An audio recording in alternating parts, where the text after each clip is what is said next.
Welcome back to the ITEntryHub channel, where we help you get into the industry and advance your IT career. Let's get into the video. 92% of New Year's resolutions fail by February. You don't need more motivation, you need a system. Here is how to build one. Hey everyone, it's that time of year where we all say, I'm going to get my CCNA, or I'm going to become a cloud engineer. That is a great ambition, but it is a terrible plan.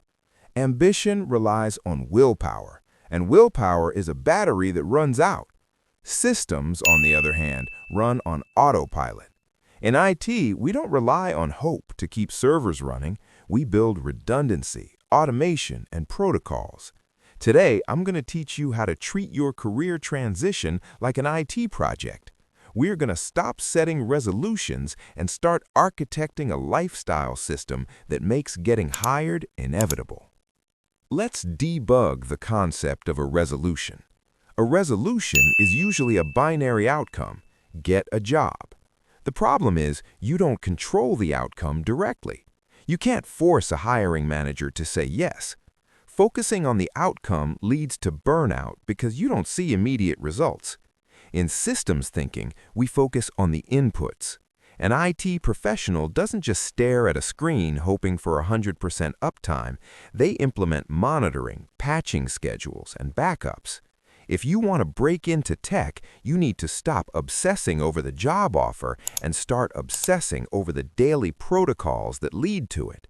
We need to replace "I want to learn Python" with "I code for 30 minutes every day at 7 a.m." That is the difference between a wish and a system. The first component of your system is the study kernel. Most people study randomly when they feel like it or when they have a free evening, which never actually happens. A system requires hard scheduling. Think of this like a cron job in Linux, a scheduled task that runs automatically. You need to block out time where your phone is in another room. But it's not just about when you study, it's how. Passive watching of tutorials is low bandwidth input. You need high bandwidth input. This means using a system like the Pomodoro technique combined with active recall.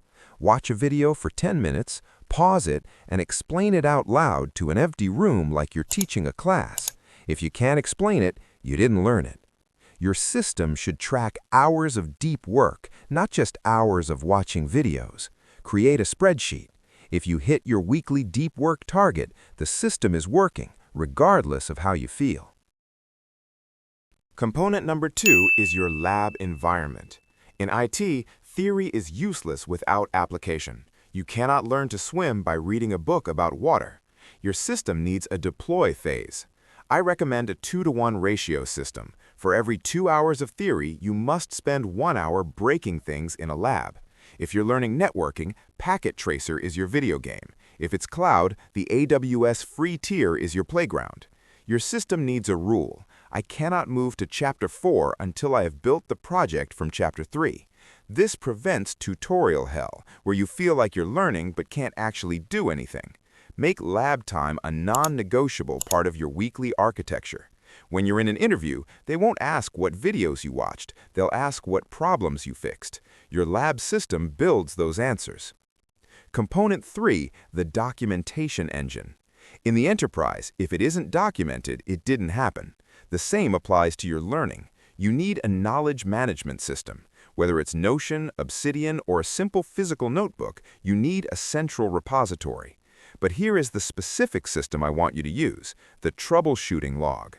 Every time you get stuck in your lab, every error message, every failed script, you document it. Write down the error, the hypothesis, the test, and the solution. This does 2 things. 1, it reinforces your learning. 2, this log literally becomes your study guide for interviews. When an interviewer asks, "Tell me about a time you solved a difficult technical problem," you don't have to make something up. You just query your own database. Build the habit of documenting while you work, not after. Now for the output node, the application pipeline. Most people treat job hunting like buying a lottery ticket. They apply to one dream job and wait. That is not a system. That is gambling. You need to build a sales funnel. A system looks like this. I will send 5 applications per day, every day, no matter what. You track these in a CRM, a simple Excel sheet. Columns for company, date applied, version of resume used, and status. This removes the emotion from rejection. If you get a rejection email, it's just data. You update the status column and move on.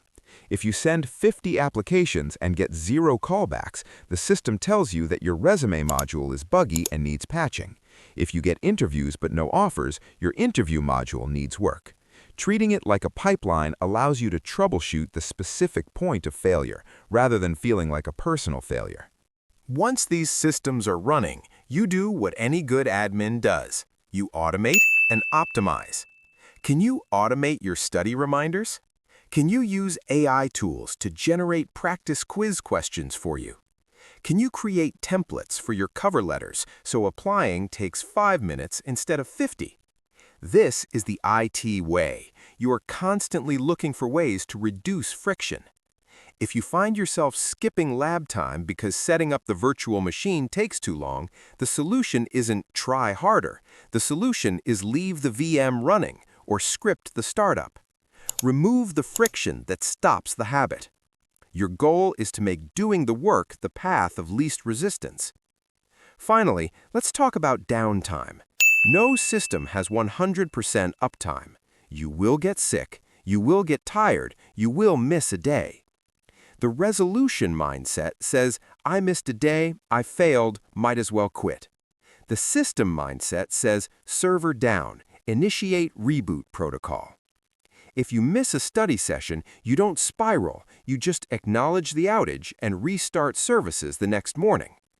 Build a disaster recovery plan for your motivation. If you fall off the wagon for a week, what is your script to get back on?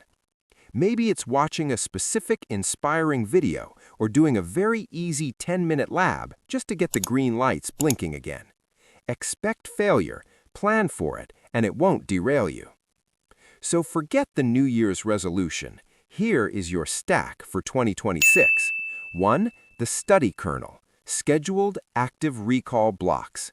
2. The lab environment, a 2-to-1 ratio of theory to practice. 3. The documentation engine, logging every error and solution. 4. The application pipeline, a data-driven funnel for job hunting. And 5. Disaster recovery, a plan for when life gets in the way. If you build this architecture, you won't need luck, you'll have data. I want you to take one step today to build this system. Down in the comments, I want you to write one specific cron job you are scheduling for yourself. For example, I will lab for 30 minutes every Tuesday at 8 p.m. Declare your system publicly. If you found this approach helpful, hit that like button, it helps the algorithm, and subscribe for more systems-based career advice. Stop wishing, start building. Thank you for watching. Keep learning, keep building, keep growing. And I'll see you in the next one.